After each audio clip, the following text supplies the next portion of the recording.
Hey listeners, this is your host, Brother X. I've come to you guys before today's episode, and I wanted to just make sure I put the disclaimer out here. Nothing crazy happened in today's episode, but I want to make sure that it's clear that all views and opinions that are expressed in this week's discussion are of the guest and do not necessarily reflect the opinions or thoughts of the Truth and Transparency podcast. With that being said, guys, let's get started with today's episode.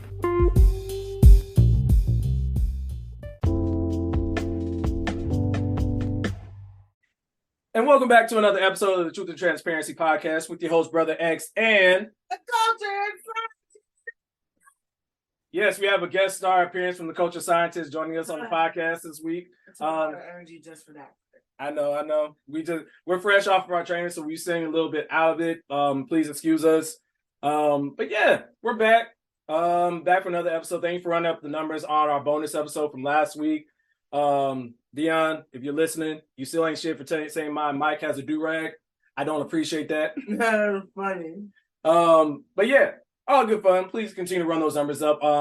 Hear about how we had a tutoring session at a strip club, but we're not gonna get into that this week. I would call it a baby condom, but you calling it a tip condom? A tondom? Shout out to Dormtainment. But yeah. So, with that being said, we here in the Truth and Transparency podcast, we talk openly honestly about everything in between, why people can't get right in 2023. And, we're going to go ahead and get into it. We got a full house today. We got a couple of guests over here at the Casa. Culture Scientist, you have something to share? Did you say why people can't get right or why white people can't get right?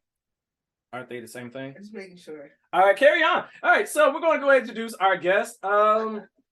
First, you know her, you love her. She's probably drinking on 3 glasses of blue Kool-Aid. Queen C, introduce yourself. It's 4 glasses, actually. Anyway, it's your girl, Queen C, back in the building. 61.5 inches of fluff and fun. And shout out to Queen Mom. Milestone birthday coming up this week. So I got to treat my girl right. Take her out to lunch. Take her shopping. She's spoiled. But what can I do? I don't know. It's hard raising our parents, man. It is. They don't listen. They don't take the medicine when we they tell talk them to. Back. Yeah.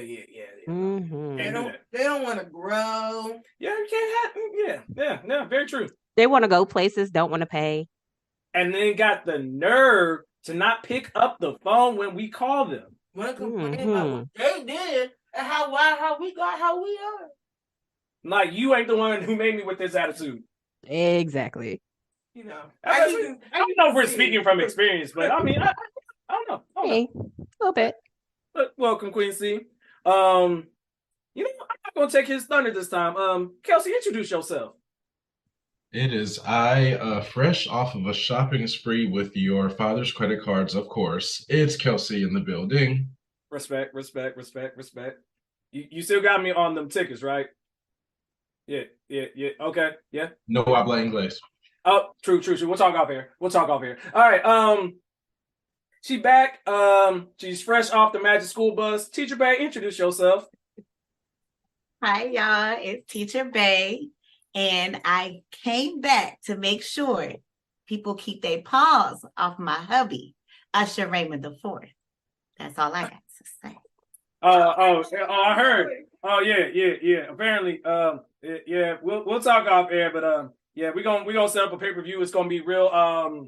What's the boy's name from Logan Paulish, where they're gonna have 2 people boxing over Usher Raymond? They're gonna have Superstar in the background playing. It's gonna be a whole thing. It's gonna be in Vegas. It's gonna be part of the residency.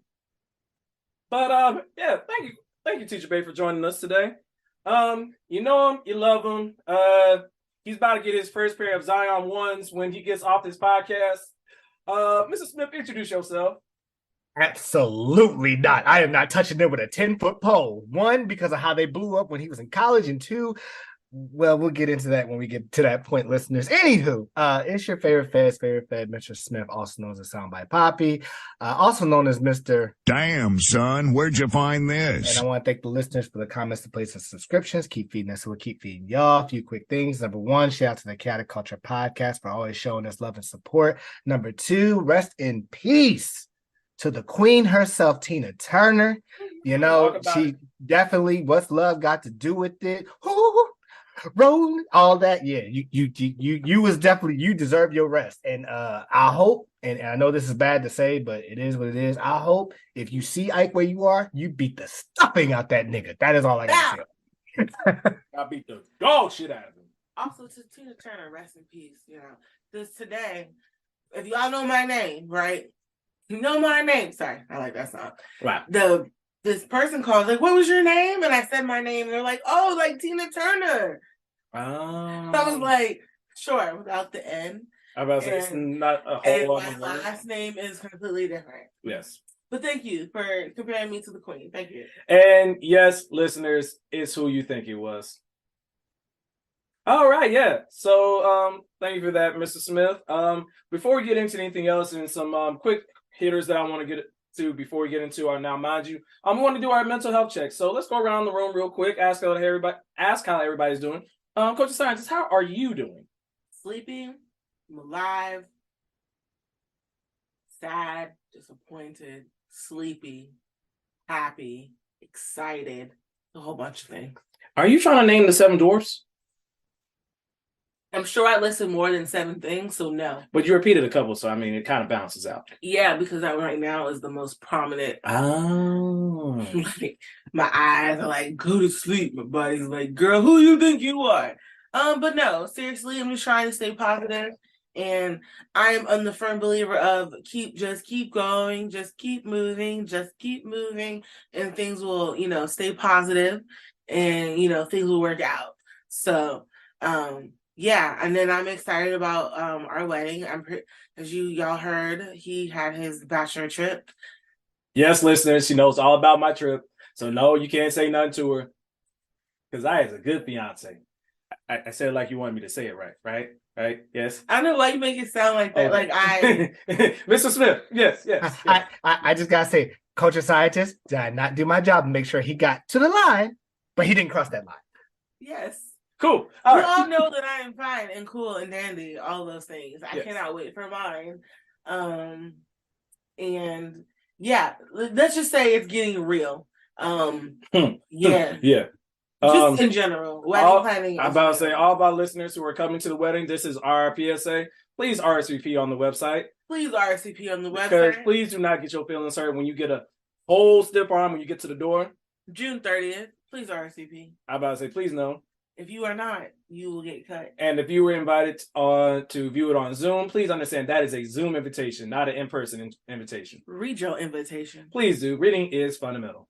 And it's half the battle. All right. Moving back to our mental health check. Queen C, how are you doing? I'm okay. I got this little 4-day vacation coming up from work, only to do more work, spoiling my mom. But I'd rather be with my mom right now than and excuse my language for how I say this, these bitches at work that be trying to try me. Yeah. I'm gonna leave it at that. Fair enough. Because hoes got me fucked up. That's all I'm gonna say. 7 ways to Sunday fucked up? 8. Fair enough. Gotta have an extra one in there. Kelcie, how you doing? I'm feeling really good right now. The weight loss has been going well. I'm now adding on to that because I'm apparently a crazy person. So now I'm doing 100 push-ups a day for this month. And yeah, so that's a thing that's happening that I'm very excited about. But I can hear it in your voice. But yeah, other than that, me and my guy took a trip this past weekend, so that was fun as well. So yeah, oh no, feeling really good. Whose daddy is it? You asking too many questions now. Fair enough. All right. It's his right now, so it's all that matters. That's true. Corner. All right, Mrs. Smith and Teacher Bay, how y'all doing? Doing good. I mean, I'm so ready for a vacation. Ah. It's not even funny. I'm glad the kids are about to graduate this Friday and the summer camp is starting next week. So I'm excited but nervous because this is my first time spearheading the summer camp program. So hopefully the children just have fun. For me, I like she said, I'm ready for this vacation. I'm ready to be off the grid for 5 days. Along with that, we had a fun little date night at Texas Roadhouse where that food was busted. and we had I forget what was the waitress's name? Do you remember? I don't remember her name, but let's just say we put Texas Roadhouse back in our rotation. We did because of her, because she was like, "Oh, you like this? Oh, get this drink and have the extra shot on top of it," and then didn't charge us for the shot. Yeah. Good looks, honey. Yeah, we gave her a nice little good tip, but no, outside of that, life is just lifing. Dealing with a couple of family things, nothing too crazy, but things are starting to swing on the upside.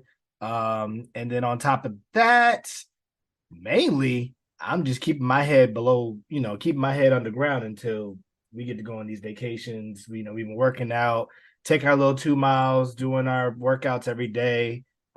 So just trying to keep our head above water, but we looking forward to when all the crew come up for this cookout and the drinks and libations is going to be flowing and the crabs is going to be had and shenanigans that's going to be ensued. I'm sorry.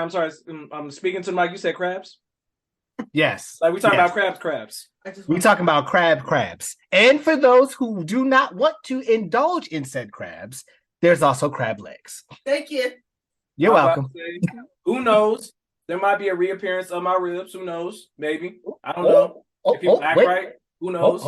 Hold up. Wait a minute. Wait a minute now. I always act right. I'm about to say, hey, it is what it is. If you know, you know. Please, sir, may I have some more? We will see and figure this out. But we'll talk about that off air. Real quick for me, I'm doing all right. Most of what's going on with me, Coach of Science has already talked about, so I'm not going to rehash it. But yeah, we're in a decent spot, man. The workouts have definitely been helping us get back in the swing of things, kind of keep things balanced and whatnot. They be having us sleepy, but it is what it is. But yeah, that was our mental health check. But what would help for our mentals is ice cream. I mean, I know the Coach of Science enjoys ice cream, don't you, baby? We love all types of ice cream. She just doesn't like mint chocolate chip, which I don't know, which is crazy. That's true. What are you talking about? Who is it that said that don't like mint chocolate? Liar. Ma'am, don't do this. I love you. Love mint chocolate chip. You sure? Especially from Baskin Robbins. All right. Well, if you enjoy that type of ice cream, would you be interested in a $6,000 worth of a scoop of ice cream? No. Even if it wasn't your money? Oh, I don't have to pay for it? I mean, everything is always better when you don't have to pay for it. That's fair. But let's get into it. Truffle? Mr. Smith, you make it a little bit bigger. Can't talk. Yeah. So, according to a blog, a Japanese ice cream company has set the bar by taking some of the rarest and most luxe ingredients to make the world's most expensive ice cream. For $6,696 a scoop, you can try out the expensive Japanese brand Lotto. Uyaka. Is she related to Big Lotto? Yes, I know. I'm batting brand new. All right. The Guinness World Record confirms the company's record-breaking price with the Booyaka flavored ice cream, which is of course you do, Ron Burgundy. All right, which is made from white truffles grown in Alba, Italy. Yes, I knew it was truffles. Yep, the truffles itself comes at an expensive price of $6,905 per pound. Your truffles are a hit and miss. Apparently, I haven't had them before. I'm broke. I don't know. Maybe Mr. Smith has had some before. This exclusive dessert also includes. I'm not even going to butcher that. We're just going to say it has a lot of nice ingredients.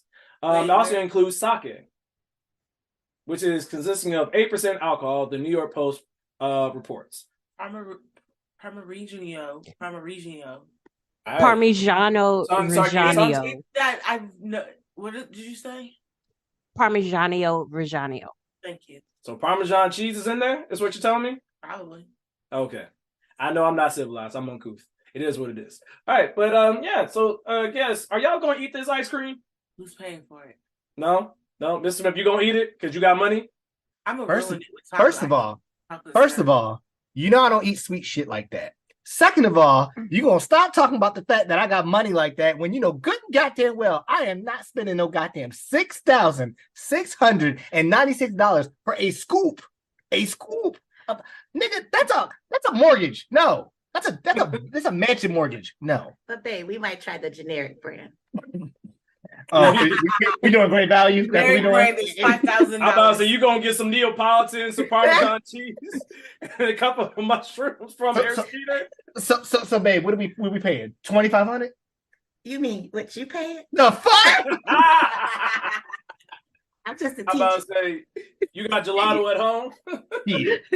You better take that sherbet and call it a day. I love me some sherbet. I did.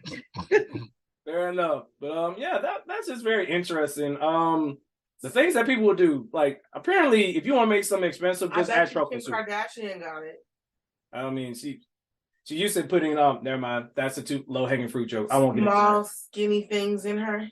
No, I don't know about small skinny things, but I mean big black things. Yeah, Well, I was thinking about the shape. She likes swallowing white things. apparently. Oh, that's nasty. All right, moving on to our next story. All right, so you know what we have to do. We haven't done this in a while since we got everybody in the house. We got to have a conversation about Mr. Potato Head himself. Florida man was arrested after robbing phone repair store with a cardboard box on his head. Bruh. Mr. Smith, go ahead. Are there holes? I believe you can see, listeners, you can't see the picture, but that is him in the picture on the screen right now. So we don't even got to read the whole article. I'm just going to summarize it for you. This nigga here went into a phone store with a cardboard box on his head and robbed it. He broke through the display case or display glass and stole, I believe it was like 19 iPhones or something. Yeah, 19 iPhones and $8,000 in cash. Now, I wouldn't have been so mad at the fact that he used the cardboard box because, again, you're trying to hide your face. But the part that messes me up in here, listeners, is as he's grabbing the stuff, he lifted the box from his head, which revealed his entire face on surveillance camera while he's robbing the shit. So obviously they're just like, all right, well, we know we got to figure out how we're going to do insurance. Wait, hold on. Nigga, what's wrong? All right, go down to 3625 Mercury Lane and go ahead and get this nigga. Like, why? But then at the end I say, cause Florida. Yes. To answer your question, Coach Sciences, I'm pretty sure it was open. Kelcie, So what were the people doing? I don't while know. This was happening? Were they just standing there watching him while this man stood in the store and broke through with a box on his head? Like that part alone. I mean, the way that his face is shaped, he probably headbutted the glass, and that scared everybody. So many questions. Like, he got the Triforce for all my Zelda fans on his forehead. I know, Kelcie, you had some thoughts real quick, and then Quincy? Yeah, I just love how, like most stories from that state, that even if it didn't say Florida man, we would immediately go, oh, that must be Florida. Yes. Like it's just Florida. Florida just has a way of just out Floridaing itself every time. And also I'm restarting my petition to cut off Florida and just let that bitch fall into the ocean somewhere. Because since they don't fuck with gays, I don't fuck with them. Hey, speak on it. Quincy, go ahead, and then Mr. Smith. Kelcie, you trying to pull a Bugs Bunny? Yes. You try to cut Florida off? Yeah, his mugshot is getting to me. He is not happy with that picture. Corner. Listeners, you don't understand. When you hear about this episode and you see the post, just know he gonna be knocking at our door. He did not do a good job on his robbery. I can't take full credit. He is not getting bail. Okay, I'm done. He's not. Yes. Listeners, for those who don't know, if you're trying to imagine what this man looks like, if you have ever seen the episode of Mannnn when he was in that boxing match, and after the fact he looked like smashed potatoes, yeah, that's what my man's face looks like. Like, does he have arrows above his eyebrows pointing to his forehead? What? I'm about to say, I don't know. He looks like a halfway made created character in a fighting game. I want to know if it's a swollen bump, a massive fat. I have so many questions of what is the bump on his face. I don't know, man. Who knows? Mrs. Smith. All right, last thing.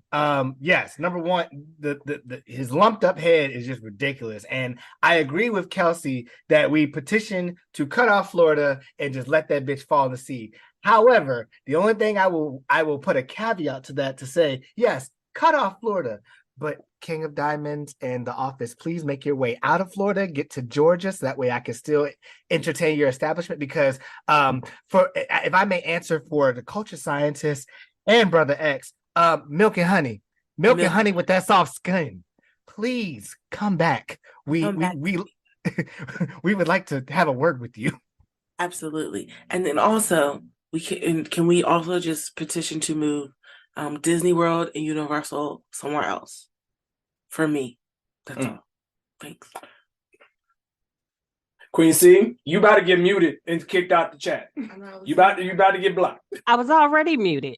I put it in the chat. In the chat too. I can still say it out loud if I wanted to. Man, we're not about to play the mute game right now. We got to get on with the rest of the episode. All right. And this is why I don't do this. All right. We're going to go ahead and switch lanes and get into Mr. Smith's Sports Center. You know what time it is. It's been a while. Play the copyrighted music.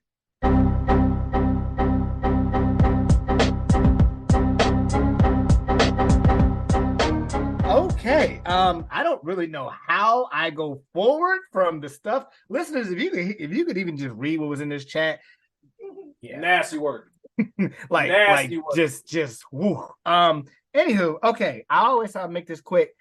I'm gonna make the first part of it quick, but the last part it's gonna take a minute, so bear with me. NFL, really easy. The Buffalo Bills star quarterback Josh Allen has just been named the Madden cover athlete for Madden 24. So we're gonna see if the Madden curse follows him. I don't see Buffalo winning this year, which is great because I need our Ravens to win. But it is what it is. Going into the NBA, which is and I'm sorry, to the NHL, the Vegas Golden Knights are in the Stanley Cup Finals, and they're going against the Panthers. I don't know I don't really watch NHL like that, but the Florida. Thank you. So the Florida Panthers, they're up 2-0, and they're gonna have their third game. Well, as of the time as the time that you're hearing this, the third game will have already completed. So we're rooting for the Vegas Knights. Go Vegas. We're gonna finish off with the NBA, and we're gonna make this first two pieces real quick, and then this last one is gonna be a doozy. So buckle up, listeners. The first thing, the last time you heard us talk at the Bachelor Party episode, which if you have not listened to that episode, listeners, please listen to that. That is hilarity in freaking stewed. Miami did what they needed to do and beat the brakes off Boston, and I'm happy. And as for me and Teacher Bay as a Lakers fan, thank you. So now Miami is going up against Denver, and in game one, I ain't gonna lie, Denver beat the brakes off Miami. They could not stop Aaron Gordon to save their life. However, game two happened, and they decided to employ the same kind of defense that the Golden State Warriors did on LeBron, and I want to say that was either 2017 or 2018, where they basically just said, we're going to let you score, but we're not going to let anybody else score than you. Golden State did that to LeBron. Miami Heat did that to Joker. Joker got all the points. They were like, we're not going to let anybody else score. So it's shaping up to be a good series. It's actually, as of right now, the game is going on, and it is 53-48 at halftime. Denver is up by 5. So this is going to be an interesting showdown. I'm still rooting for Miami. And, I hope that they're able to pull off the unthinkable, because that would be a crazy story. Also, John Morant. Yeah. John Wick. Okay. So the commissioner has already said that they pretty much know what they're going to do when they do the suspension. And they believe that they're not going to announce it because they know if they do that, it's going to take away from the finals, coverage, which these teams work so hard for, which is the right thing to do. However, now John Morant's camp is coming out and saying, well, listen, the gun in the live was a toy gun, so it wasn't a real gun. My nigga, I don't care if that bitch was a lightsaber. Why? If you have already been caught with guns, do you have one in a recording? Why is your friend more smarter than you to be able to say, oh shit, this will probably fuck up your money. Let me go ahead and take this live off. The math ain't math. I don't care if it's a toy. I don't care if it's real. You shouldn't have. Dog, you are messing up your coin. Like, stop it. As Jordan says.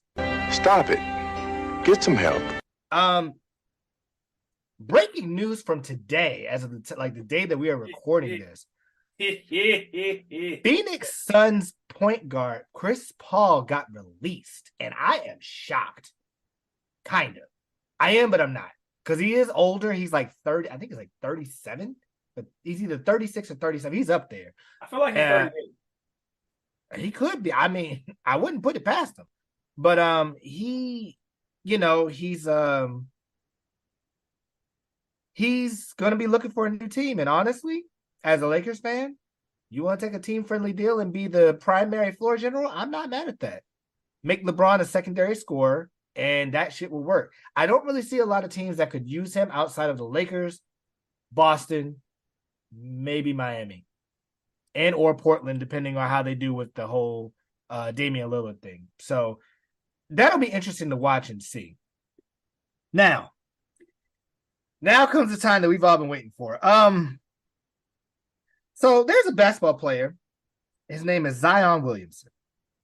Zion was a child prodigy that was dunking on white kids in I think it was at Spartanburg, South Carolina in high school.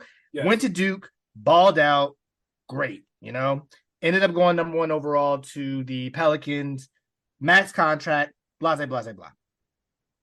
Well, I'd say this week, at the time that you're hearing this, listeners, I'm sure you've already seen this. He had a baby announcement that he and I'll say IG model, but I mean, I don't want. We gonna speak truth to power. She was an adult entertainment actress. Okay, fair. Because okay, yeah. So yeah, she was an adult entertainment actress. Please. And everything just seemed like okay.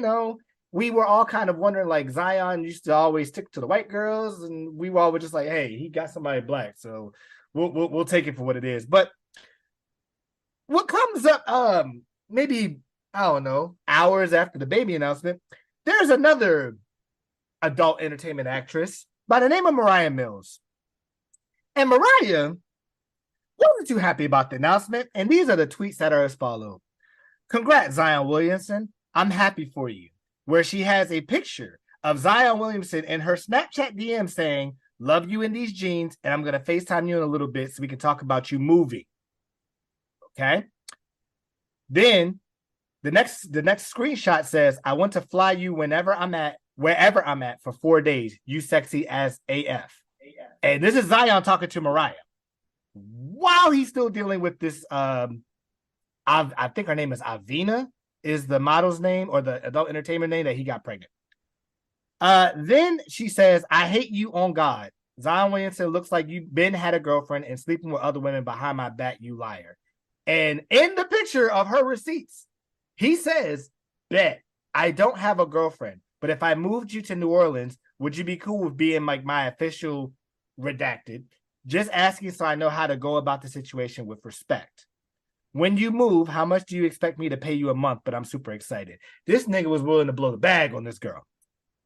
Then she goes, better pray I'm not pregnant too, because I'm definitely late. So then she goes, I was with you last week in New Orleans and you couldn't tell me you had a random thought pregnant after all I've done for you. I let you fuck me so many times without condoms, and this is what you do to me, a hood rat that does CPN. You putting my life in danger fucking all these hoes raw. I warned you about trapping type hoes, and you didn't listen to me. I know the game. Fuck you and congrats again. The bill was too damn high, so you had to scrap for crumbs when you couldn't see me or I was busy. Couldn't even impregnate a real porn star. And then the part that gets me is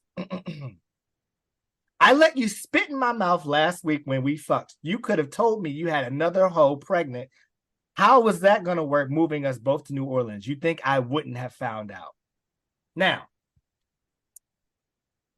this girl sounds hurt. She sounds just like she's letting them tweets fly. But the thing I have to say to that is, are you mad because a girl beat you to the punch of what you were working on? Or are you mad because of who the person is? Because it's a lot happening in the moment. And to that point, shout out to Stephen A, who said, we've been waiting for you to get back on the court. You've only played 23 games. We're trying to see that knee healthy. We were trying to figure out what's going on. Now we see why. You couldn't get that knee back out because you wasn't blowing your knee out. You was blowing these girls' backs out. And to that note, shout out to one of the ladies that I went to school with, Michelle, from the illustrious Hampton University Standard of Excellence, proud graduate, who kind of hit me to some of Zion's like injuries and some of the stuff that he needed to do to like kind of like she's a really good, yoga instructor as well as trainer. So if you're in the DMV area, look her up. She definitely does a yoga retreat. But she said like his injuries, he's being rehab just to be able to play, but not to be completely healthy. Which honestly, Teacher Bay, I could say the same for Anthony Davis. But that's a conversation we got to have off air. Overall, I'm just like, at least I know Zion have a type. He loved bad bitches. That's his fucking problem. Coke bottle, doctored up, Dr. Miami, and yeah. This has been an entertaining 24 hours, I will say. Let's not also forget this man is like 23, 24 years old. We talking about John Wick and him shooting with guns and all that other stuff. Zion Williams been only putting up shots up in what. Oh yeah. I'm here because I don't want to get yelled at. Apparently he failed that job. Yep. But overall, I'll just say this. At least he was dunking in something. Just wasn't the court. Yeah. But yeah. On that note, hold on, before we go any further, I've seen looks on some of our guests' face. Queen C, it looks like you have thoughts about that situation. Why don't these niggas know what the fuck a condom is? That's because it feel the same. I'm just saying that's what they say. I'm not saying it feel the same. You know what don't feel that's the same? That paycheck after that child support come out. Huh. You not wrong. But yeah. So one, my personal thoughts on the matter. One, you didn't get one porn star. You was like, fuck it, I'm gonna get a double. I'm gonna get 2 porn stars for the price of 1. I'm sorry, people with money are dumb. Hey man, this is what happens when you ain't got no OGs in the locker room talking to you, man. I about to say, for those who are NBA fans, the NBA draft class of 2019, they all cooked. PJ Washington getting scammed by Brittany Renner. Now she's moving on to Shaq. You got Ja trying to shoot up everything. You right. And then you got Zion, man. Dog, what is going on with God's green earth? Kelcie, you have thoughts? I just want to say that in honor of Pride Month, I'm so glad that I can't accidentally get pregnant. Hey. It is That's what all. it is. You take, a win is a win. A win is a win. Mr. Smith. Yeah, so I'll just end off with this. I think the part that stuck out to me was at the end of all of that, she ends up turning around and saying, I guess I'm gonna be a stepmommy. You not fucking up me and Zion Williamson's plans, baby or not. It is what it is off this. So you went through all of that, ripped a shred in this nigga, and then turned back around and was like, all right, now that I got it off my chest, yeah, you ain't fucking this up. We still gonna be together. So guess what? Hi, stepson, how you doing? And Zion, you 23, bro. Like these ladies are like 30. Like they putting this on social media for clout. Literally. I mean, part of it is because I think that's her outlet when she's hurt. I don't agree with it, but at the same time, I'm not going to tell another human being how they want to get out their feelings. I know I do mine with therapy, but hey, other people do other things. But I just would have been like, you know what? I mean, I learned those lessons in my mid-20s about not to put all my emotions on social media. I've been there, done that. Learned my lesson. Should not have. People are, read way too much into it. Mm-hmm. But you want to know the difference? You want to know the reason behind that? I ain't famous. I know. Well, I was gonna say that. Whoa. Calm down, Jamal. Like the famous world. Okay. I was about to say, calm down, Jamal. Put down the knife. I am somebody. I know that. Like, come on. If you are somebody and you want to go somewhere, I am somebody. Talk to you. So you better say them affirmations. I am proud. I am powerful. I'm a bad mother sucker who don't give no shit from nobody. What's a get? All right, I'm done. Sorry, I was watching Cool Runnings before we got in the episode. All right, so number ruin the facts with a good lie. So number one, if you have any other questions, comments, or concerns, or anything regarding NFL, hit up my boy Red Wolf. His links will be in the description below. All right. Play the other music.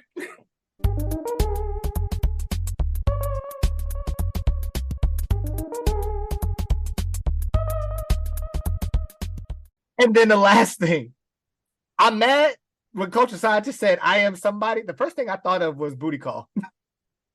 I am somebody.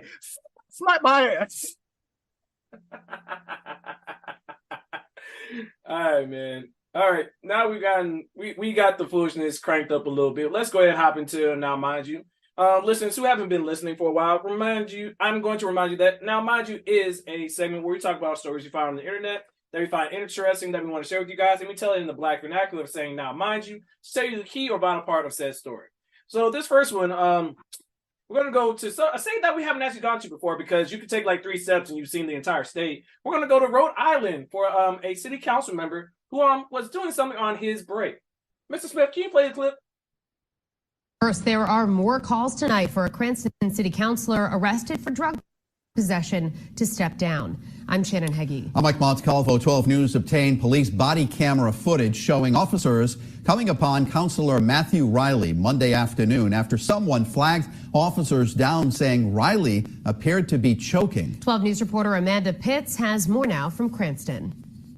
Cranston police releasing body camera footage of the moments leading up to when a city councilor is arrested for possession of crack cocaine. Just got back into this. Councilman Matt Riley is seen passed out in the front seat of his vehicle Monday morning, found by an officer who jolts him awake. He's then searched, and the officer looks inside his wallet to find his city council badge.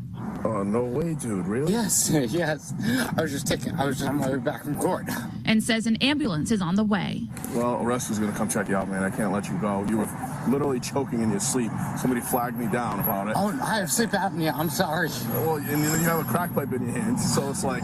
Riley first tells police there's no drugs in the vehicle, but when police search it, they reportedly found crack cocaine inside. Riley later admitted that he purchased $100 worth the day prior. It was a relapse. I've been clean for 13 years. Now calls are growing for the Republican councilman's resignation. City Council President Jessica Marino and Cranston Mayor Ken Hopkins. I am calling on him publicly to resign from his position as the city councilman in Ward 6. I feel that's in the best interest of the city, his constituents. I also feel that personally it's in his best interest for him. He so far has resigned as chairman of the Cranston Republican Party, according to the mayor, who said Riley is likely now in a rehab program. I have spoken to members of Matt's family, and I hope that he is able to find a path to recovery and the help that he needs. One thing I gotta say, guys, is that this story really cracks me up. I'm sorry. I had to. I'm sorry. Thank you. I appreciate it. Thank you. I'm like, dog, it's right there. It's like right on the rim. I just gotta. I didn't smoke that one. Thank you.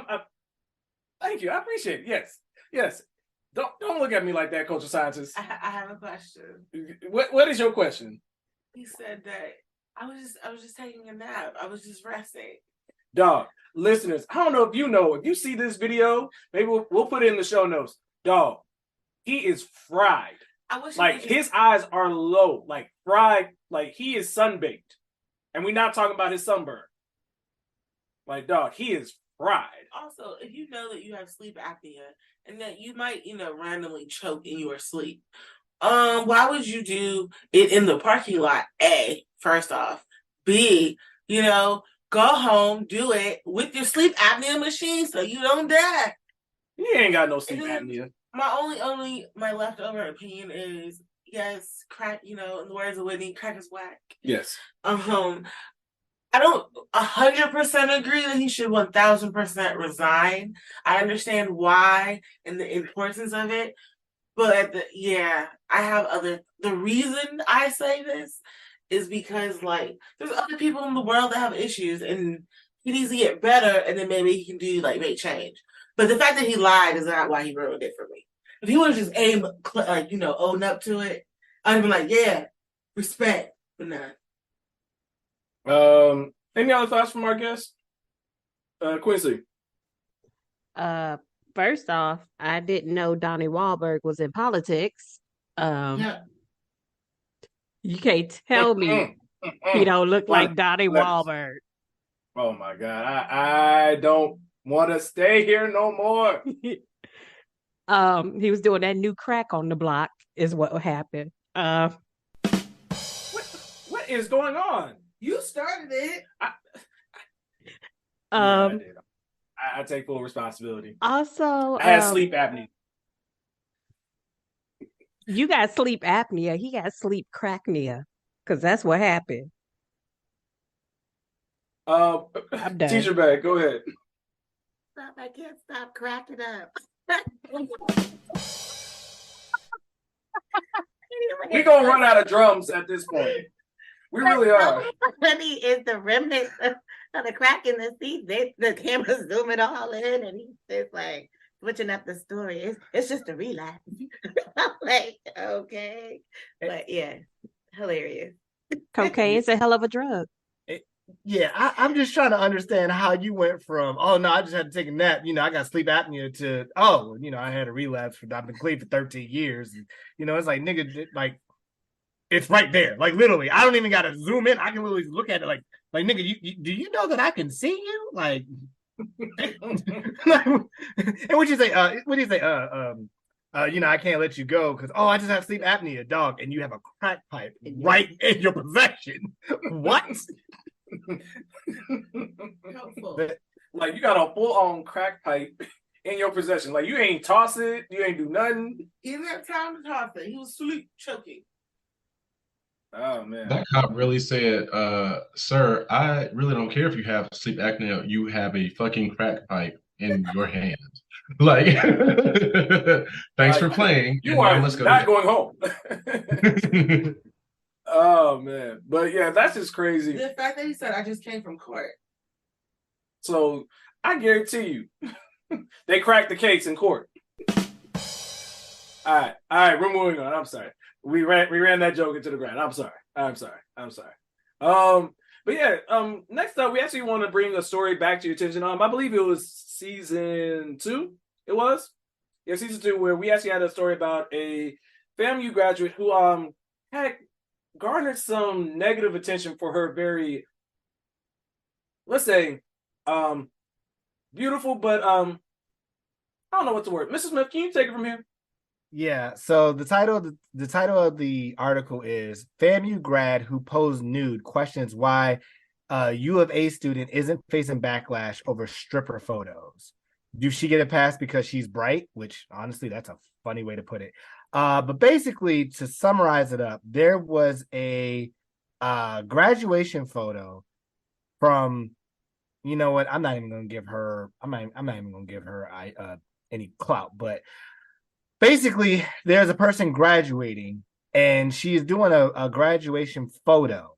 And in the photo, she legit is on a pole on campus and it's split screen. The picture to the right of it, she's in her cap and gown, white dress, got a little, shawl, heels, Cool. All right. You could maybe think like, okay, maybe she taught pole dancing.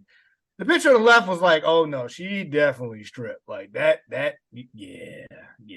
stripper. And so the FAMU grad was like, so if I'm gonna get smoked for me just posing, y'all better come with the same smoke for her. Now, the only issue with that is, one, Black people are going to be harder on other Black people because we didn't really have a lot to start with, and we're trying to preserve that. And it is the girl from FAMU did pose in front of the mascot and national, part of the campus. However, she got a point. Like, this shit isn't cool no matter which way you slice it. But again, we as Black people, we all know the reason why she don't get as much slack is the girl white. Let's call it what it is. White people are just gonna be like, oh well, she just had to do what she had to do to work her way through school. They're just gonna come up with whatever type of excuse and deal with it. But if it comes to a Black person, then well, we saw how that was. But one of the things that came up in her tweets, she went on to say something along the lines of like, I hope y'all do her the same thing y'all did to me. And one of the, I guess, her followers was like, well, what do you mean by that? She was like, y'all told me to die. Like, y'all sent me death threats daily. And the girl even responded back and said, I also got a similar comment on my Instagram. And yes, I did walk, but you also can't really compare the situations other than we both look good. I'm in a swimsuit and the FAMU girl was naked. What matters is we both educated and fine as hell. To which the FAMU girl says, my name is Terica, baby, not the FAMU girl. And we all know the reason people was mad at me and not you. And in the comment, not you thinking you is not as bad when you're literally busting it wide open on a pole. I ain't gonna lie, that sent me right there. I was like, that's quality. I hope Twitter stays free because that is quality content right there. But back to you, Brother X.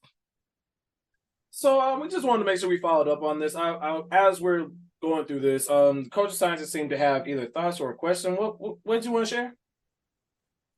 I agree and I disagree. Okay, talk to us. 1,000. I don't agree that the reason why, for her reasoning, the young lady who posed for FAMU, who was naked, okay, I'm just saying, is naked in front of the words that say the school name and the mascot. Right. That was the problem. Okay. Like, for me, that was the problem. Okay. I don't care that you decide to pose naked as your graduation picture. I don't get two flying flips. Really, the problem is that you represented the school in that way. You could have done it in a park somewhere with your cap and gown on, perfectly fine. Right. Overall, I don't care.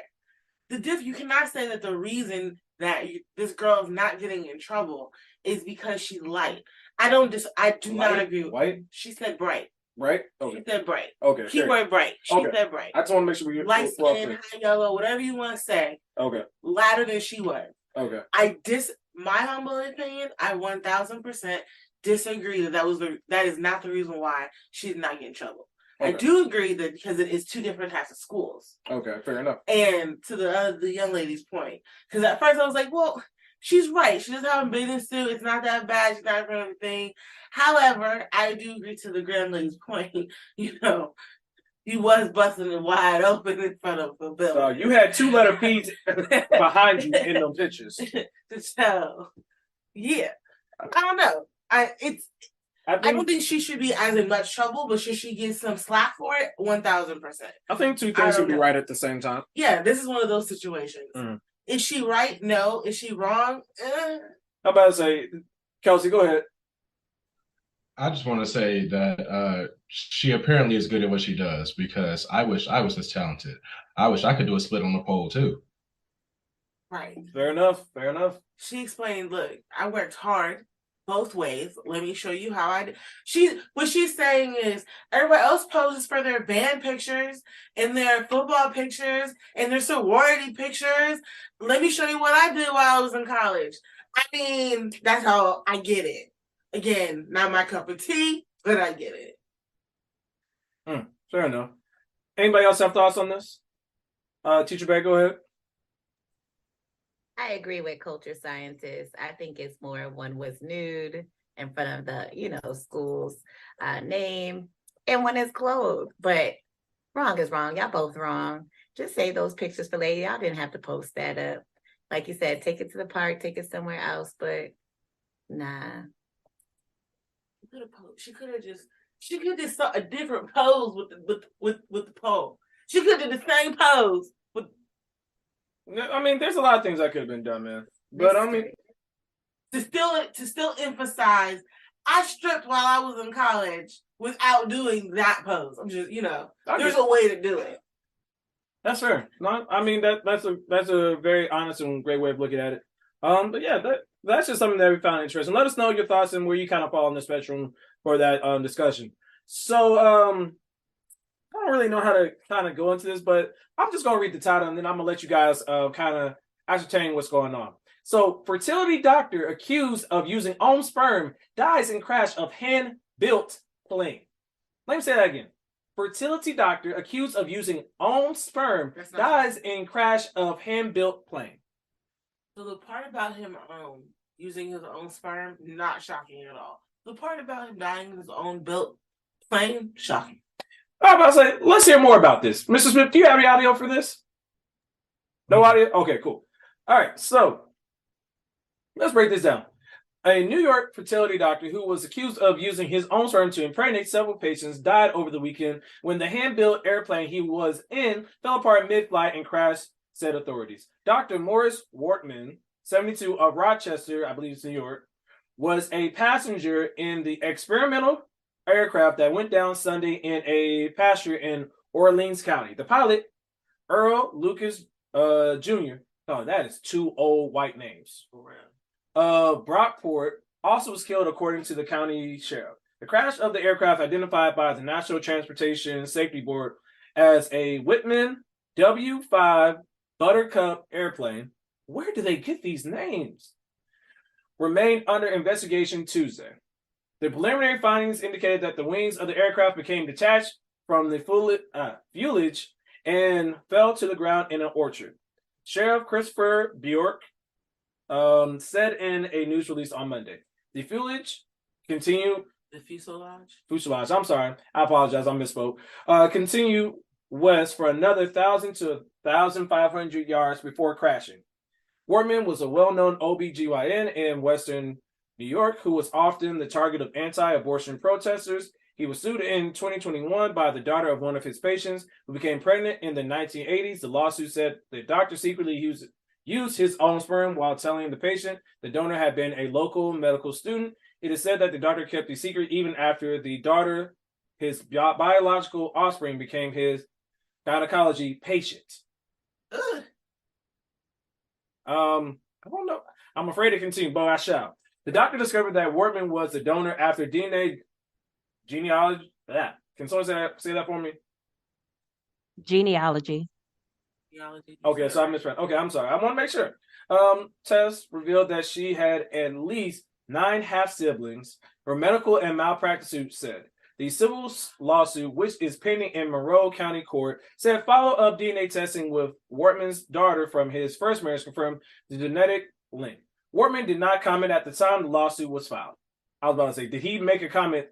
How can he make a comment if he's not alive? But that's beside the point. All right, culture scientists. There's a show on Hulu, or there's a show. I find a whole bunch of random shows to watch. Yes, it's on Netflix called Our Father.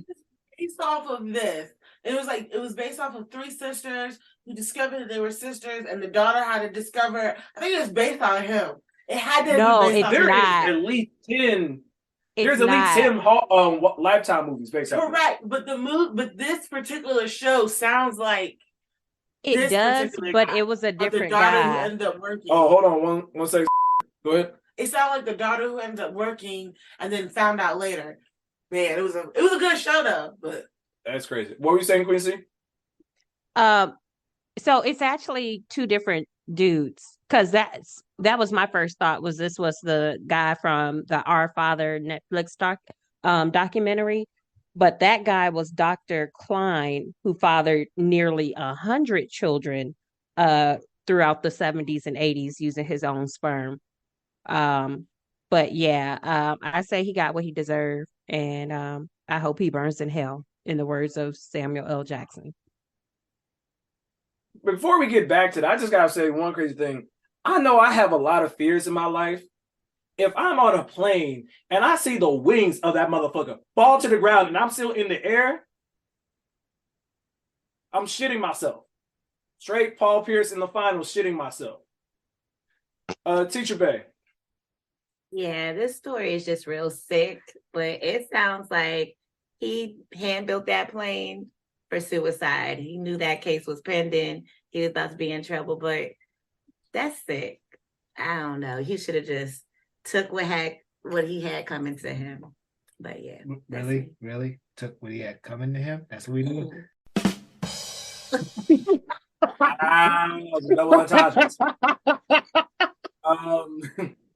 That's solid. We'll put that on the big board. Kelcie, go ahead.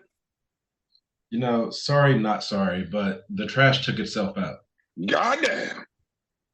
Well, I mean, I don't want to put this on the Lord, but the Lord don't make no mistakes. So that's just it's just crazy, man, because that is a terrifying thing to find out, like on multiple levels. And the scary part is, we know he's not the only one. And There is a very scary. Go ahead. Oh, sorry, I was gonna say in the Our Father documentary, that doctor also had one of his daughters become his patient, and he knew she was his daughter and still treated her. Boy's sick. But yeah, it's just one of those really, really, really crazy things, man. Mr. Smith. Yeah, I'm gonna just end with this. All this whole article is sick in itself, but the thing that really the thing that really turned me off on this completely was the fact that she became his gynecology patient. Like, no, absolutely not. Yeah.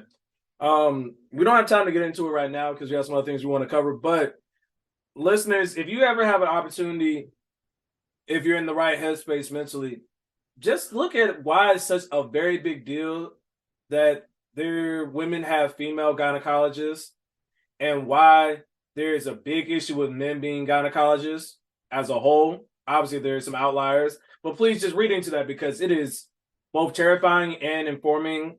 And I'm gonna say specifically, protect Black women. I'll just put it that way: protect Black women. So, this last story, I'm not even. Just all right. Let's get to it. So apparently, there is a 123-year-old virgin that's still holding out that she will find a man one day. Oh, poor baby. So there's sorry. So we're not gonna. She got Jesus? I'm going to try to get through this very quickly without looking at anybody and making eye contact because I don't like any of you right now. All y'all, y'all all find a corner and don't look at each other. Because I know where this is about to go. So this 123-year-old virgin said that they're still hoping for their Mr. Right. This woman grew up in a household where it was taboo to talk to boys. She listened to the teachings of her culture so much that her family even began finding men for her to marry once she became of age. She said she never had feelings for any man and just wanted to be alone. She said her strong fear for men rooted in her childhood teachings is what has kept her from engaging with men. When she was finally ready to find love, she said her old age made it hard for her to attract men. This woman says she is ready for love and is not giving up on hope. If a man shows up, I'll be willing to entertain the options, the 123-year-old says. She also adds that she refused to give up until she finds good men willing to spend her time with her. She currently lives alone and does not work. The home she lives in is old and that she anticipates it is caving soon. She says loneliness sometimes leaves her without food to eat for days and struggles to survive. That ends on a very somber note, but yeah, you want to keep laughing? You got jokes? You have thoughts? Yeah, I still have jokes because she's a 123-year-old virgin. Number one, yes, it's funny. Okay, Mhm. get that out there. Oh, okay, good. Good. Secondly, she looked good for 123. I was gonna say that. I was thinking about that. Okay. And then thirdly, I still wonder, the system down there. No. Use specific words. Use time. Is it dry? Does she got juices? I don't know, man. I'm about to say that shit And must then have. my concern is at this. She really wants to hope and find love, but does she? Like, I really hope that she gets a different house. That's what I really want her to hope for. Yes. There are priorities. But yes, I'm sure it may have expired. Yes. All right. Kelcie. There's other things for it. Yeah, culture scientist. I agree with what you're saying. I don't believe that it's still moist down there, but luckily there are some fantastic lubes out there. I know that from experience, and they work wonders. So yeah. Also, I love that she's holding out hope that she'll find a man one day. I just hope that day is today, because tomorrow really ain't promised at that age. I really want to say she could try a lady. Mr. Smith, the teacher bag. I'm a good Kelcie. But yeah, she does look good, but I feel like she might be able to get it wet. Because I'm like, she haven't had that cherry popped yet. And so maybe, but you're right, there's some lube. But I think it's depressing because she just Thing is a knot. everybody. There ain't no cherry. There ain't no cherry. It is a knot. It's depressing just a because she pit. listened to everyone, and now it's like, damn, I'm 123 years old. I done wasted my time, and now I'm looking for love, and it's about to be over. I just feel bad. So I say go get that itch scratched. No. I'm gonna tell you why in just a moment. Mrs. Smith, go ahead. Okay, one, Don't just go ahead and say it. We're already here. Okay, so I'm about to say we're all going to hell in gasoline draws. Shut up. I agree with Kelcie that I hope she finds it today, because tomorrow is not promised. Because hell, the fact that you've made it to 123 years old alone is a damn right miracle and a blessing from the Lord Jesus Christ himself. But at this point, my lady, you might as well just enjoy the time that you have left on this earth, and because I don't see it. I had the thing is, it's a sad story. So I had a joke, but it's definitely in poor taste, and that'll get me canceled. So I'm not going to do it. Why did you say it? Girl, get in line. You can have that too. Mr. Smith, we're going to go ahead and bleep that out. Literally, right at the part where she says, "You mean bleep," and then you cut the rest of this out. I'm about to say you have the power, so you can bleep this out. All right, Queasy, go ahead. Okay, first off, to what Teacher Bay said, not the bleep thing that she said, but as far as a cherry goes, she's 123. It's a pit at this point. Ain't no cherry left on it. It's just a pit. Secondly, if I reach the age of menopause without getting my kitty cat stroked once, I'm just gonna go ahead and send myself to the nunnery. I'm a bride for Christ at this point. Like, I mean, more power to her for still wanting to find somebody, but ma'am, like God is your husband at this point. If she ain't pleasure herself, I'm telling you, if she, based on her story, she ain't pleasure herself. I'm very concerned that if she finds a man and gets to that point, she gonna go to the upper room in more ways than one. She'll die happy. Maybe she's not, when she's talking about hoping she's holding out hope for a man one day. She's not talking about sex. I hope that she isn't, because Lord, I am not. Our mind just went to sex. How about I say, I am not a doctor. I don't even play one on TV. I am genuinely concerned it's going to be a one-hit quitter. I'm just saying, I'm concerned that at her age, that neither one of them's going to be able to find the clit.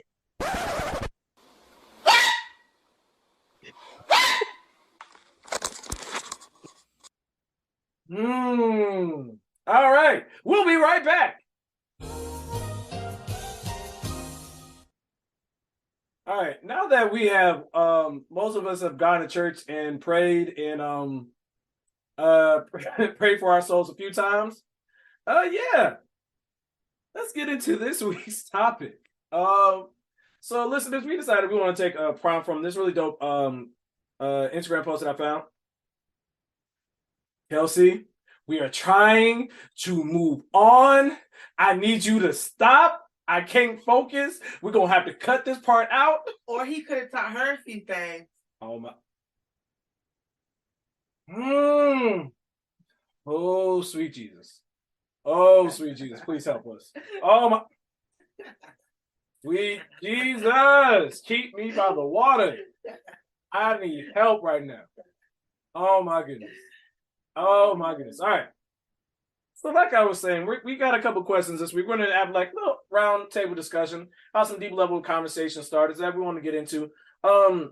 We'll kind of discuss them as we feel like we want to share answers. Not everybody will answer some of the questions, but you let us know in the comments and on social media what you think about some of our answers and what you would answer to these following questions. So I'll kick it off. I'll start asking the first question, and you guys can ask me, almost kind of like a hot seat thing, just kind of so we can get a feel. The first question is, what is something you wanted to ask me but too afraid to say? Would anybody like to ask me something to start? Mr. Smith. Should I be an asshole? Nah, I ain't gonna be an asshole. I'm mess. I ain't got no assholes most. There's something that I want to ask you, but was too afraid to say was what was the turning point in college when you kind of saw the difference between how me and brother Drewski went about it versus everybody else? I will tell you, it was my junior year. And what ended up happening was, for those listeners who don't know, we have a crew of friends that we call a family and all this stuff. And I mean, they are. And you just kind of get at the point where I've always been an outside observer. And I've been very observational. Like, I observe things and I just kind of watch how people move. And when I'm not involved in certain things, it allows me to have better outside perspective. So what ended up happening was that I just started watching how some of our brothers were moving and doing certain things. And there was something in me that just told me it wasn't quite right. Like, the math wasn't mathing. They were saying one thing, but the actions made me feel another type of way. And I'm going to protect the I won't say innocent, but I will say that I saw certain people moving together in certain ways that made me really question it. And when I realized I wasn't being involved wasn't a bad thing, it made me realize, I'm like, oh yeah, oh no, I recognize that these brothers, you and Drewski, were really looking out for me. I think it may have been right around the time of the first BFC that we went to, because I think that was my junior year. Yes, I think so. Yeah. So I think that was probably what it is. Anybody else want to take that question, or anybody else have a question for me? Kelcie. When was the moment you knew culture scientist was the one?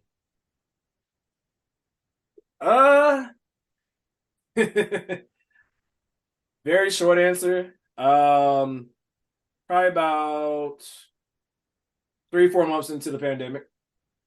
When it literally was just me and her, and she was the only person I saw on a consistent basis who I interacted with, and I was like, I could do this.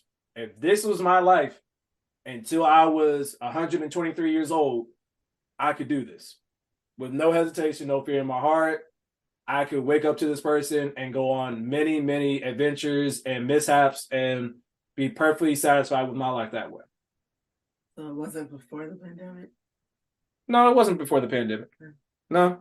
I mean, we were still getting to know each other because we were maybe about 1 or 2 years in, but we met 2016. Right. But it was like 2018, 2020. I'm just asking. If you really want the longest sentence version. No, I was just asking follow-up question. You have a question for me, and the culture scientist trying to make it about her. It was about me. It's talking about me and how I felt about you. So it's directly about me. You just happen to be on the outskirts. How about this? How about I ask you a question? Okay. No, I won't do that to you. One more for me, and then we can kind of, if anybody wants to hop in the hot seat. Anybody? All right, cool. Does anyone else want to take this question before we move on? Let's go with Kelcie. Anybody want to ask Kelcie something they were too afraid to say before? Mr. Smith, go ahead. On the trip for culture scientist's birthday, what were your thoughts when we were on that lazy river and the shit just kept getting worse and worse? I was like, oh my God, why am I here? What are we doing? Like, we're Black. We don't do this. That was literally one, all the thoughts running through my head. I was like, why? But, oh my God. But I was with the best people in the world. So that's what made the day fun. Yes, I agree. You were way too big for that. Yeah, nah, we needed to get you a different inner tube next time. Story of my life. Usually too big for things. Oh my God. All right. Yeah. What do you think your biggest lesson you learned since moving has been?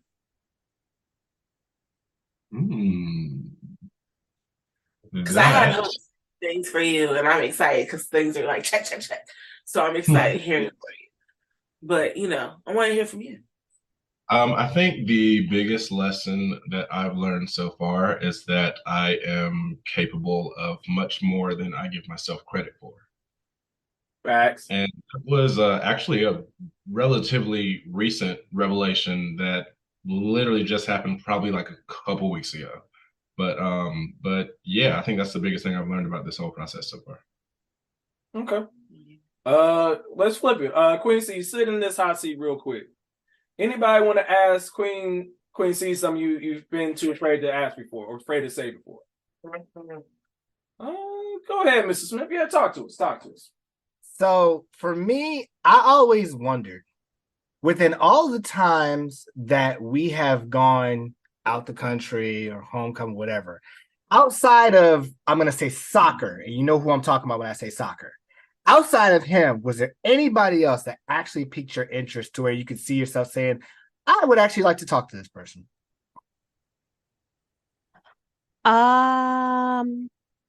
There was one when we were in Jamaica, but the spoiled princess ended up being a big ass cock blocker, so that shit didn't happen. Oh, I remember now. Okay, sorry. Yeah. My bad. But yeah, honestly, because I'm not really a sexually driven person, although I am a sexual person, it takes a lot more to pique my interest. Fair enough. Teacher Bay. Okay. So can you tell us more about these bitches that got on your nerve at work? I was waiting for somebody to ask that one. Man, we do not incriminate ourselves, but go on. So the department I work in, leadership has recently changed. Nothing bad happened with the old leader. He just went to a different section of the job. And so they brought someone new in, as well as the new person's assistant. And the assistant is supposed to lead the team of assistants. And this bitch is doing basically a hostile fucking takeover.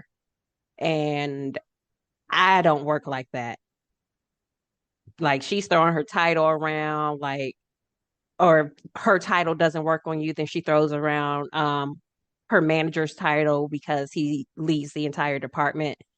To which I say, I don't give a fuck about a title. I care more about your humanity and your humility. And she's neither. She has neither. And I'm not putting up with the shit. And I got 14 other people to back me up on my team. So y'all stay tuned, listeners, because I might have some venting sessions on later podcast episodes if I'm invited back, because this shit about to get real. But yeah, she tried it in a 1 hour meeting today, basically revamping all of the systems and protocols that we use when the ones we're using work perfectly fine. But okay. One last quick question: Is she what I think she is? Yeah. Oh yeah. The non-use crayon. Okay. All right. Mrs. Smith, I got a couple questions for you, man. Yeah, hop in this hot seat. Huh? We always go like this when we try to talk about non-black people. We always go to the inner part of our panel when it's a group of black people and we tap. I'm about to say we know what it is. You know what it is. But Mrs. Smith, yeah, go ahead, hop in this hot seat real quick. Yeah. So Mrs. Smith, I believe we went on a trip last year. All of us, the squad. Okay. There was a point when we had first gotten to the hotel, and there was a couple of hours that are unaccounted for where I couldn't find you or Teacher Bay. Did you speak to that? I wonder what happened to you guys. I couldn't reach you on the phone.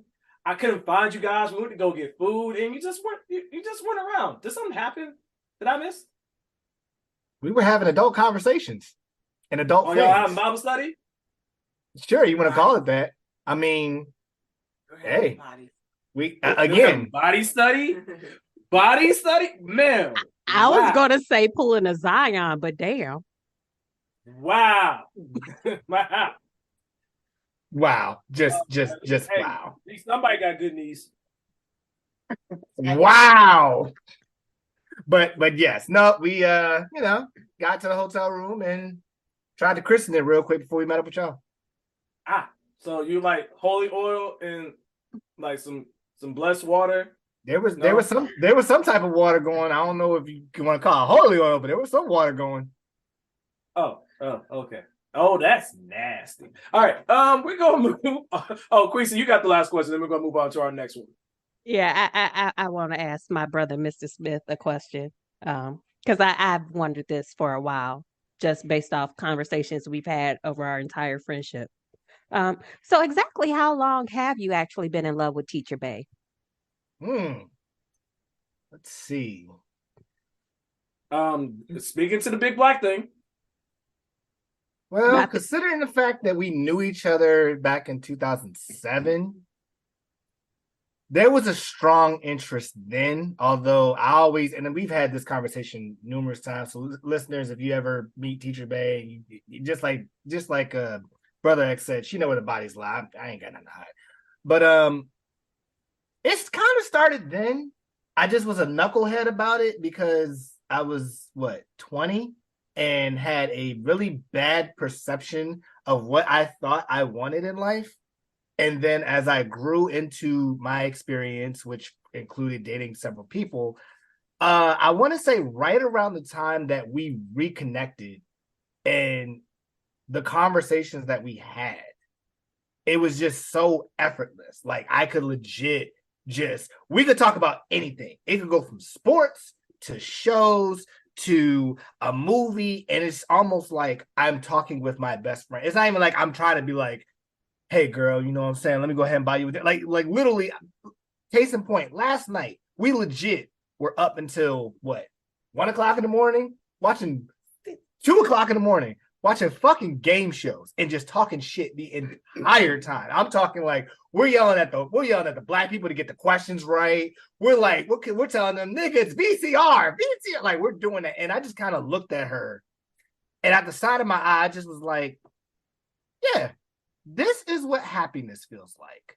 So to answer your question, I would say, truthfully, probably about the time we reconnected. I probably knew before that, but it was kind of solidified once we reconnected, and especially when we went on an out of the country trip. Yeah, it was solidified. I know when. I just remember that there was some movement and someone was asleep, and you know the rest of that story. We're not gonna talk about that. we not gonna talk about that. Sleep with a big old smile. I'm about to say we're just gonna throw that in the black box and throw away the key. Exactly. Oh, Teacher Bay, you want to be asked a question? Yeah. Come on to the hot seat. Oh, you want to ask me a question? I was going to ask. Either way. It don't matter. She was going to ask or whatever, but it's cool. Oh, I'm about to say no. This is getting good. Go ahead, Teacher Bay. Ask Mr. Smith the question. I just No, I want to don't get have it. no question for him. I had a question for culture sciences. Well, actually, it could Ooh, be yeah. anybody. I just love instigating shit. Yeah. Because I was sitting here silent. Oh yeah, I know. You was like that kid in the back of the room that don't want to get called on by the teacher. She got a teacher eyes too. She know. I know. Go ahead. Yes, teacher Bay. Well, it could also be any of you guys, but I know that I am new to the group, so I felt like I should ask, what were your first thoughts of me when I joined the group? Oh, okay. One of my initial thoughts was, I'm not letting nobody new, so y'all better figure it out. I did also along those lines. I knew whoever, because it was weird. Because it's weird. Because technically, I was also an addition to the group. So like first, and I came in, and then, there was a before time. There was a spice. Yes. I need you to find the words. And it was a different spice. And you take that spice and you mix a little bit more, like a little chili pepper. So we had some cumin, and then you had chili powder. And then some garlic powder. And then some salt. A little Lowry's. A little bit of Lowry's. I was going to okay. say we went from Morton's to Lowry's, is what you're saying. Yes. Yeah. She went from Morton's to Lowry's. Yeah. All I know was I just went. My first impression was, oh, we like a lot of the same things, but, and that's you don't take super long to get dressed. Emotional damage. All right, so I'm just going to take over from here so she doesn't more incriminate herself. Teacher Bay, one last thought that I had initially was like, answer the question. I know, I appreciate it. You guys assume I'm incriminating myself. There's lots of people that take forever to get dressed. What's understood ain't got to be explained. It takes like 15, 20 minutes, 30 minutes. Go ahead and bleep that part out. All right, yes. But yes, no, I genuinely think that when you join the group, well, funny enough, when I knew, it was different because me and Mrs. Smith had our conversations. Oh, my apologies. Go ahead, Coach of Scientist. I apologize for interrupting you. I was going to finish. I was not trying to finish it. I was going to say, no, you're not. I'm just picking I at like what she brings to the table and what that is. You can tell there was a difference. Okay. That's it. That's all I'm going to say. Okay. But yeah. So getting back to my point was like, I'm about to say, without going into too much detail, I have prior knowledge. Like, I know a lot of things. I accumulate information. So once I knew that this was a possibility, I was like, let's see how this goes. I also thought, am I going to have to yoke up Mr. Smith like he's had to yoke me up before? Because that's what brothers do.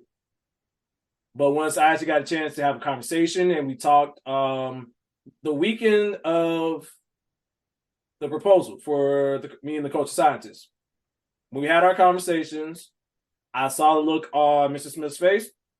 We good. We'll get money. I ain't got to worry about nothing. I ain't got to yoke him up. I ain't got to have no pull him aside. We ain't going to have no heart-to-heart conversation. We good. So yeah. I'll open the floor up for someone else and then we got to move on. Did you have something or are you good? Y'all gonna stop using my government. Oh, I'm sorry. My bad. Mr. Smith will throw a bleep in there. You got 3 for me because they. No, I will say honestly, when Mr. Smith was telling me about what was going on, I was a little cautious. I'm very protective of the people I love and care about, so I was just like, I don't want you to be hurt again, because I had already seen that multiple times, and I was just like, next person hurt you or break your heart, I'm just gonna beat their ass. That's the point I was at. But once I actually got to meet you and talk to you and everything, like culture scientists said, it just kind of clicked. You naturally fell into the rhythm of the group. It was very effortless. And I can honestly say, like, I enjoy having you a part of the group. It adds a good dynamic. You're about to make a thug nugget crowd over here.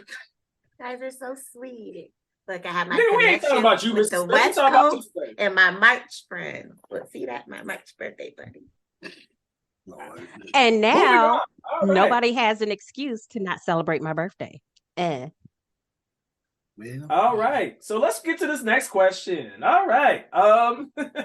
So I'm gonna propose this to Kelcie first, but the next question is, what is the thing that you regret the most? Talk to us, Kelcie. Oh, that is a really good question. Regret the most? I think one of the big ones for me is, okay, I'll give two. I would say one is I do kind of regret not coming out sooner. Okay. I do kind of wish I was out prior to going to college, and because then college would have been much more fun for me and would have been a totally different experience. So definitely that one. And number two is that I didn't get into like working out sooner. I would have liked to be on this fitness journey like a long time ago so that I could like be where I want to be right now. But you know, it's fine. We're here where we are, and things are still great. Okay, awesome.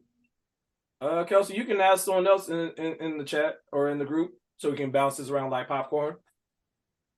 All right, let's go to Mr. Smith next. What's the thing you regret the most? So I had to think about this for a while because a lot of the stuff I technically don't regret because it kind of built me into what I am now. But the one thing that I do regret was in high school. In junior year, I did not go to my junior prom because I didn't really understand junior proms. I didn't really get that conversation. I just was like, you know what? I'm trying to work. I'm trying to get my license. I'm trying to get all this other stuff. Well, one of the people that I was really attracted to actually asked me to prom. And you know how I grew up, I didn't really know if the person was playing with me to be like one of those joking, like, hi, I go to prom, but then you really weren't serious, or she was serious. And so she had asked me if I was going to prom, and I was like, oh, no, I have to work. She's like, oh, because, you know, me and my friend, we wanted you to take us to prom. And I was like, oh, I could have took two women. And I'm sitting there thinking, all right, you know, she's attractive. It's like, she's bullshitting me. She's probably got somebody lined up. No, she was not bullshitting. She legit took herself and her friend to prom. And when I looked at that picture, I was like, son of a bitch. I could have taken her to prom. We could have had a closer connection. That could have been a nice segue to the summer between junior and senior year. Probably could have been senior prom. Like, there could have been a lot of things happening. So that's probably the only thing I regret because I feel like everything else could have changed the trajectory of what I am now. Whereas that one probably would have fizzled out right by the time I went to college. Fair enough. All right, you can ask somebody else. I will ask my lovely lady next to me, Teacher Bay, what is the thing that you regret the most? Well, actually, you just brought up another one, so maybe I have two. But in the light of prom, I actually went to junior and senior prom, but I feel really bad till this day of how I treated the guy I went to senior prom with, because I definitely left him. He was my math tutor for pre-calculus. And I was like, oh, you're not going to prom. You know, prom is a good time. You know, it's senior prom. You should go. And I talked him into it. And I wanted to go with my friends because we all decided, let's not have a date this time. But that was the only way to get this math tutor to go. I was like, well, if you help boost up my grade, then okay, you know, you got to go. And so we ended up going together. However, soon as I didn't even ride in the limo with them, I rode in the limo with the girls. I said, I'll meet you there. Literally, once we got there, I took a photo with him and I just ditched him for the rest of the night. I was with the ladies. Now, mind you, I feel bad because he's really sweet, but I think at that time, because I went to 2 different high schools, the first high school was very white. So I could kind of, code switch and adapt to them. But then the high school I graduated from was very diverse. And so I was with all my crew. I was with the Black crew and my friends. And he happened to play for the other side. So I think I felt a little embarrassed because I'm like, oh, you're not about to embarrass me on the dance floor or anything. And so I feel bad to this day. I wanted to apologize, but I can't find him on Facebook or anything. And I was just like, oh my gosh. So that's all I'm going to say. The other one was more of Hampton, but I feel like if I did it, I did not complete my time there, but I feel like I should have started at community college, your first 2 years, like they say, and then kind of go maybe to Hampton, but I didn't really know what I wanted to major in at the time. But I feel like if I did that, then I would have never met you. So I don't know. That may not be a regret. You sure you don't regret him? Wow. I'm right here. Never. Remember who edits your shit, okay? Remember that. I know it's not going to end up in the final cut, so I'm not worried about it. Whatever. Just for time's sake, Teacher Bay, just pick one more person, then we're going to get to the last question. Okay. You know what, Brother X? What do you regret the most?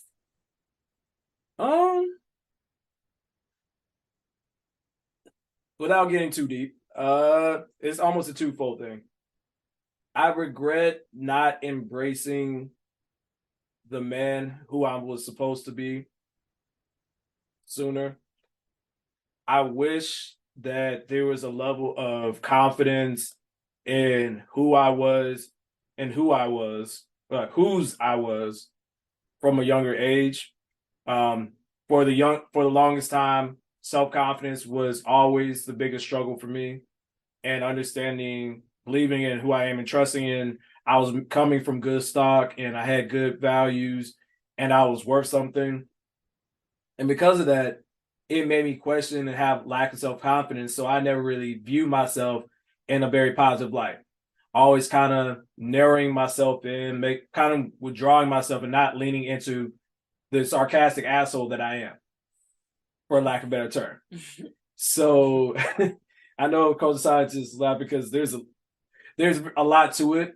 I think things that my father said to me and my mentors from as young as grade school and even high school and in college, I didn't fully get until something my father said finally clicked, where I was happy with myself and happy with myself by myself. And once I figured that out and I stopped having my nose wide open, chasing behind girls in situations that I didn't allow for that time to be that time and moving past it, I think that I regret it because there's so many more experiences and there's so many more things I could have known and had an impact positively with. So I would say I regret not being the man who I was meant to be sooner. So I think we'll finish with this, and then we can get maybe like one or two people to answer, and then we'll wrap things up just for time's sake. I'll open the last question up to everybody. What is the most admirable aspect of human nature, and what's the worst? Culture scientist, would like to go first? I want to say resilience. Say that one more time. Resilience of human nature, I think, is one of the most admirable things. Just amazing what we can get through and the strength. And then in reference to women in general, what we just put out with on a normal basis, like the pains and the things and just all of the being a woman just in general, I think is admirable. And I'm not even talking about, because I have not experienced a lot of the things that I'm talking about. I'm just talking about the general sense of what ovaries and a uterus causes a woman to have and undergo. And then last for me, as far as the other admirable thing, I'm actually going to change it up. What I think brings joy, or my favorite thing in the world, is the laughter of a baby, because they are the purest in the world, and they don't know anything, and it is the world that makes them who they are. So I think that part is also admirable and what makes me happy and so nice. And the worst is just people are just idiots. That's easy. That's fair. Inconsiderate idiots. And we just live in a world where we don't treat each other like humans. Which is always crazy. Let's go with Queen C next. I would say the most admirable aspect of human nature is community, just being able to find like people, different people, connect, see what you have in common, see what you can learn from one another. It's really a beautiful thing. But on the flip side of the coin, the worst part of human nature and just the world in general is any form of discrimination. It's just it takes away from being able to build the communities like we want them to be. But those are my two. Okay. Mr. Smith, I saw your hand. Oh, let's go Kelcie and then Mr. Smith. I think one of the most admirable aspects of human nature, I really love the creativity that we have. I think there are some genuinely incredible things that have been created and continue to be created by us, and that's just amazing to see, like how the human mind can think and operate and all of that.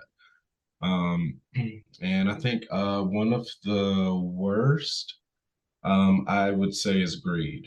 I I I feel like everything that we do is influenced by either our own greed or someone else's. Yeah, and it's painful to see that all the time. It's like things can't just be; they have to be for money. They have to have some type of angle or benefit for you. I get that. Ms. Smith, go ahead. Yeah, mine is actually kind of a combination between Kelcie and Queen C. Most admirable aspect of human nature, honestly, is the ability is the want to communicate and actually be there for the person. If you actually care, whether it's a friend, whether it's a loved one, whether it's a family member, like you actually feel the endorphins and the good feeling of like helping another person. Like that's just kind of how I am. So I always love the admirable aspect of people always wanting to help others, which will then also help themselves. On the flip side, kind of similar to Kelcie, the worst is kind of people that are taking advantage of others, whether it's greed or whether it is restriction. So kind of an example is whether you're locked up. Oh, well, let me word this correctly.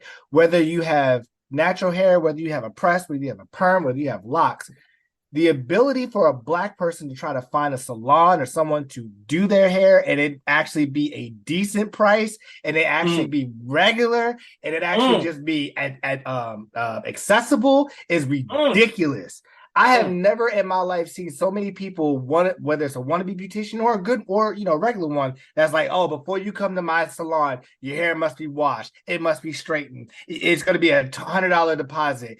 I don't take anybody with bonnets. I don't do this. I don't do that. Where back in the day, like nigga, it was $40 or $60 or whatever type of amount, depending on what it is, and it was you're doing a service for people, and it's the fact that people want to take advantage because of how times are with inflation as well as the rising cost of everything, and to say, oh, well, I'm gonna make sure I take care of myself versus, you could get more business by taking the principles from the past, curving a little bit of price into it, obviously, to make up for the cost of living.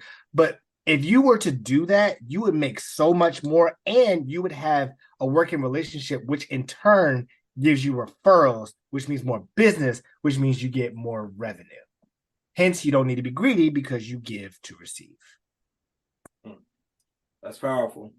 Teacher Bay, did you have anything before we close this out? Sure. Everyone's answers are so good.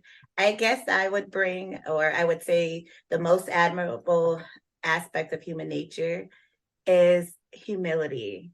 I think if you're able to be humble and show that, it's kind of a form of love. And it's just always great to see, because not everybody needs to get recognition. And those that don't show it, those are just, it really touches my heart, because those are the ones that actually do the most and are really in the trenches. And then the worst, I would say, is jealousy. You know, we could all get a piece of the pie, but it's just kind of touches on everybody else, but the greed and stuff. You want all this power, but the jealousy leads to the hate. And I would say that's just the worst. Yeah, I think that's a very powerful way of putting things. I know for me, really quick, I won't go into too much. I think the most admirable thing is the ability to impact others. And I think it's twofold, because I also think it's the worst. Because your ability to impact someone can not only affect that one person, but the next generation that comes from that person. You can look at it as prime example, you're looking at Obama, his impact on a little black boy who never really saw or thought he could be the president, now has that. Where conversely, you have the Orange or Agent Orange, who set back so many different people, and you triggered and built not a nation, but a large foundation of people who will now teach and influence and impact the next generation of others, who will now feed into that hate mongering. So I think impact is probably both the most admirable and the worst part about human nature.